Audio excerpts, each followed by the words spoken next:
یہاں رہنے کا طریقہ کیا ہے؟ دستور اپناؤ، وہ کیا ہے؟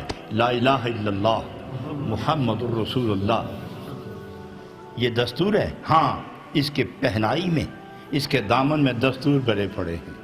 لا الہ الا اللہ، اس کے سوا کوئی نہیں، نہ تیرے اندر نہ تیرے باہر، نہ زمین میں نہ زمان ہے، نہ مکین نہ مقام ہے، نہ عرش میں نہ فرش میں، نہ لاہوت میں نہ برہوت میں، نہ مشرق نہ مغرب میں، نہ شمال میں نہ جنوب میں، اس کے سوا کوئی نہیں۔ ہو کس طرح سکتا ہے؟ یہ سب مخلوق ہے اور یہ سب اسی کی ہے، اور اس کے اندر تم آئے ہو فضیلت کا تاج لے کر، عزت کا تاج لے کر، کرامت کا تاج لے کر، عظمت کا تاج لے کر، سرداری کا تاج لے کر، حکومت کا تاج لے کر، ایمان کی دولت لے کر، رسالت کا فیضان لے کر، ولایت کی دولت لے کر تم یہاں آئے ہو، اس لیے کہ اس بارگاہ سے آ کر اس تنزلی کے مقام پر آئے ہو، اس سے آگے بلند کوئی نہیں اور اس سے نیچے اور جگہ کوئی نہیں۔ تم نے یہاں تنزلی کے مقام پر، اسفل السافلین کے مقام، جو محبت سے بچھڑ جائے وہ جہاں رہتا ہے اس کو عاشق تو اسفل السافلین ہی کہتے ہیں، حالانکہ یہ مفہوم اور ہے،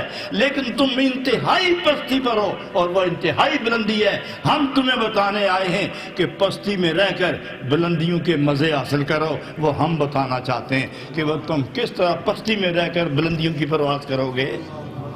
لہذا تمہاری دو حالتیں ہیں، ایک جسم ہے اور ایک جان ہے، ایک ظاہر ہے ایک باطن ہے، ایک تن ہے ایک من ہے، ایک جسم ہے ایک روح ہے۔ جسم اس جہان کا، روح اس جہان کی۔ تم ادھر بھی رہو، تم ادھر بھی رہو، ادھر دوستی جگہ رکھو تاکہ جب یہ جہان چھوڑو تو اپنا گھر جانا آپ کو آسان ہو جائے۔